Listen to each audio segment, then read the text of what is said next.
This is your next best step with Coach Janet J. I want you to think about someone in your life, or maybe it's you, the one who always has the backup plan, who remembers every appointment, packs the extra charger, and already knows what could go wrong before anyone else has started thinking about it. And everyone around her thinks she is simply organized.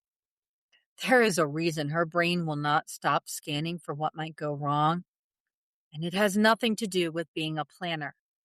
It's costing her body more than she realizes.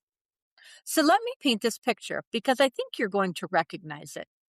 You walk into a gathering, could be a family dinner, a work meeting, a church event, and before you even sit down, your mind has already scanned the room. Who needs something? What could go sideways? Where are the gaps that no one else has noticed yet?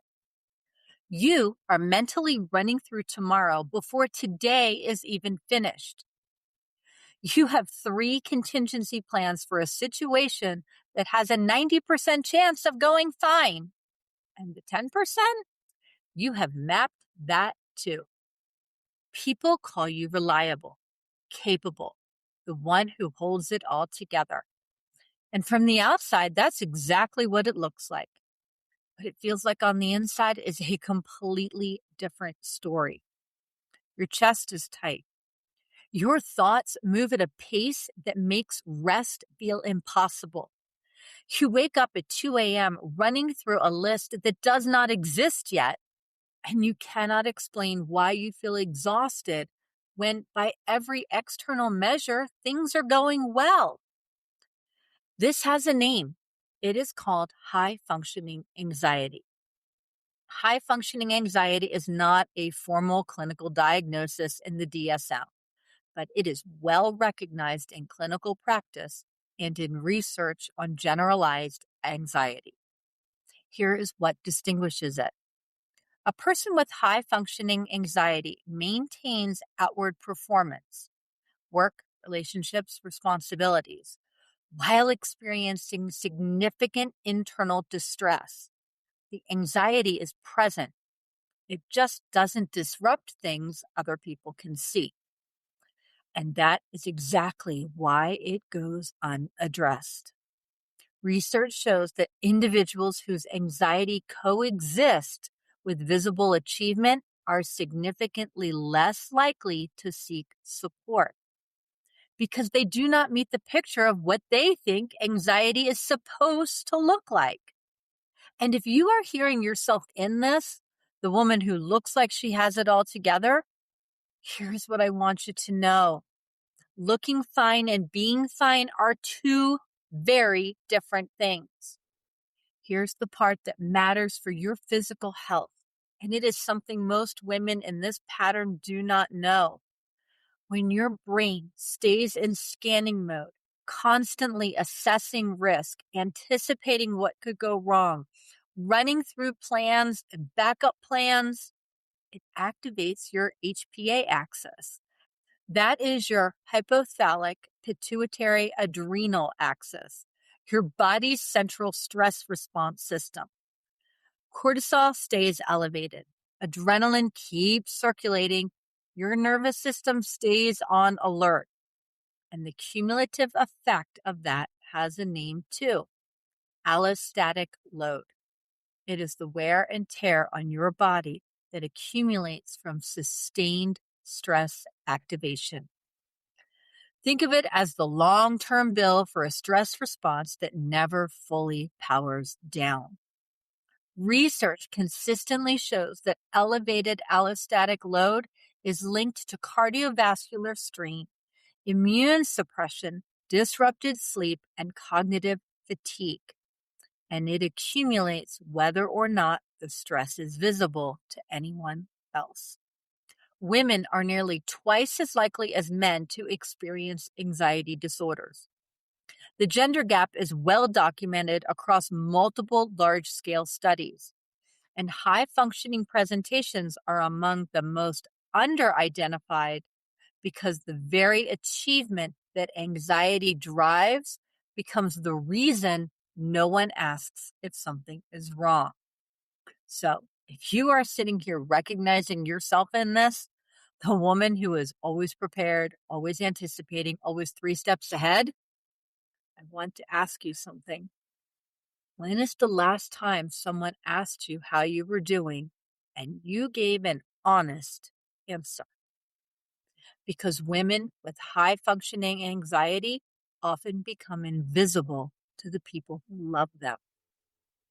You look so capable that it does not occur to anyone that you might be struggling.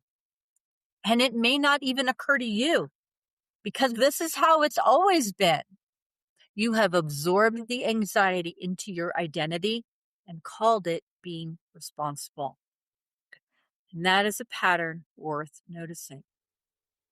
Paul wrote to Timothy, "For God has not given us a spirit of fear, but of power and of love and of a sound mind."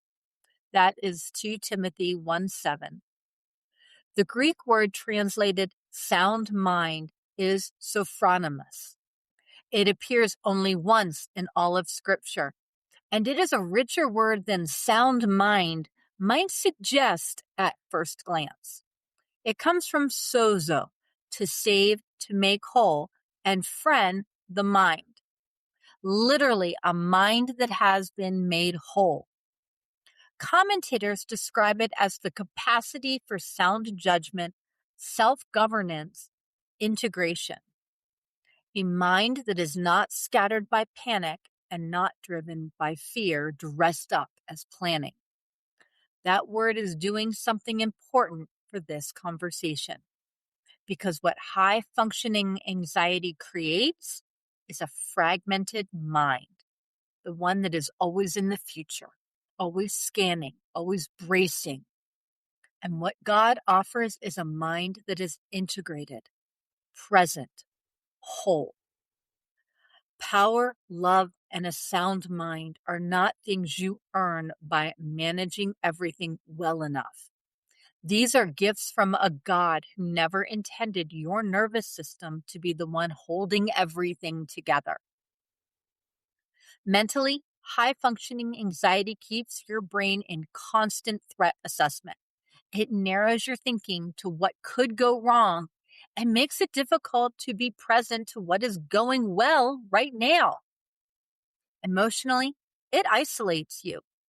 When everyone sees you as the capable one, admitting you are struggling feels like a betrayal of the role you have been assigned, or the role you have assigned yourself. Physically, sustained stress activation drives up cortisol, disrupts sleep, and contributes to inflammation and slowly accumulates the kind of wear that shows up years later in ways that seem unrelated. Spiritually, when your default mode is self-reliance and anticipation, trusting God with the outcome feels risky. Prayer can start to look like another planning session instead of surrender. Here is your one step for this week. Notice one moment when your planning is actually anxiety wearing a productivity costume. You do not have to fix it. You don't have to change it. You just have to see it. When you catch it, name it, even silently. That is anxiety, not efficiency. Awareness is the first disruption. You cannot change a pattern that you have not identified. Naming it is how the kind of sound mind Paul was talking about begins. A mind that sees clearly instead of scanning constantly. Your brain is wired to scan for threats. And for some of us, that scanner never fully powers down. The cost is real. It accumulates in your body as allostatic load, whether anyone else can see it or not. God did not wire you for constant vigilance. He offers power, love, and a mind made whole. And the first step toward that is simply noticing when the planning is actually anxiety wearing a very convincing disguise. On Monday, we are heading into a conversation that some of you have been waiting for, and some of you did not realize you needed. What happens when summer arrives and instead of connection, it brings loneliness. That is episode 97, and I don't want you to miss it. Follow or subscribe wherever you are listening or watching so you don't miss an episode. And speaking of not missing things, we are just a few episodes away from episode 100. I have something special planned for that one. Stay close. I'll see you on Monday. Take your next best